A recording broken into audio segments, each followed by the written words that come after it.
Campus TV, nous sommes ensemble. Bonsoir à tous et bienvenue à ce Flash Info. Présidentielle 2025, Hiram Samuel Lodi galvanise la jeunesse de Maroua.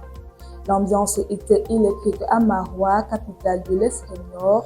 Le candidat du Front des démocrates camerounais à l'élection présidentielle du 12 octobre prochain, Samuel Hiram Lodi, a été accueilli dès sa descente d'avion à l'aéroport international de Maroua.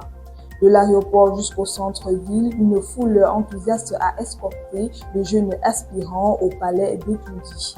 La pluie n'a pas freiné la ferveur, beaucoup ayant vu une bénédiction divine pour sa candidature.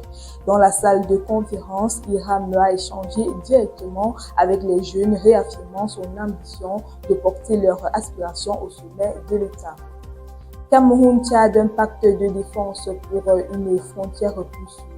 Moment historique à la salle des actes du ministère de la Défense. Le Cameroun et le Tchad viennent de sceller un accord de partenariat de défense, un engagement stratégique face aux menaces communes qui planent sur leurs frontières.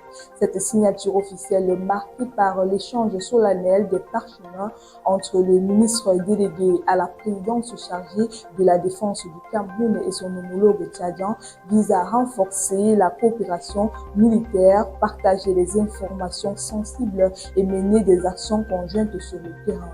La cérémonie a réuni de hauts responsables militaires et politiques dans une atmosphère de grande solennité.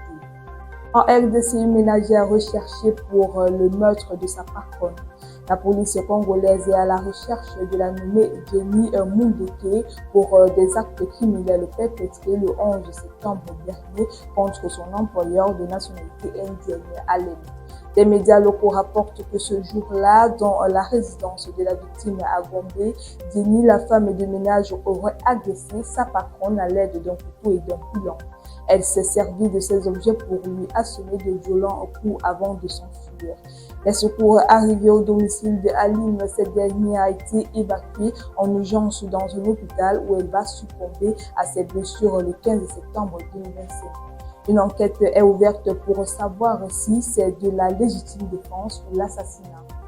Sport, la FIFA veut investir en RCA. En marge de l'Assemblée générale de l'ONU organisée aux USA, les présidents de la FIFA et de la RCA ont tracé la feuille de route du football centrafricain. Ces derniers ont annoncé une série de projets structurants avec un objectif précis, celui de miser sur la jeunesse et le football féminin. Un centre technique pour les jeunes filles, 10 mini-terrains scolaires dont 4 à Bangui et un stade aux normes internationales figurent au menu. Dans la foulée du complexe de Kaimban, déjà opérationnel à Bangui, ce partenariat confirme l'ambition de faire du ballon rond un levier de développement et un symbole de fierté nationale. Et c'est tout pour ce point d'actualité, mesdames et messieurs. Merci de nous avoir suivis et restez connectés sur les antennes de Campus.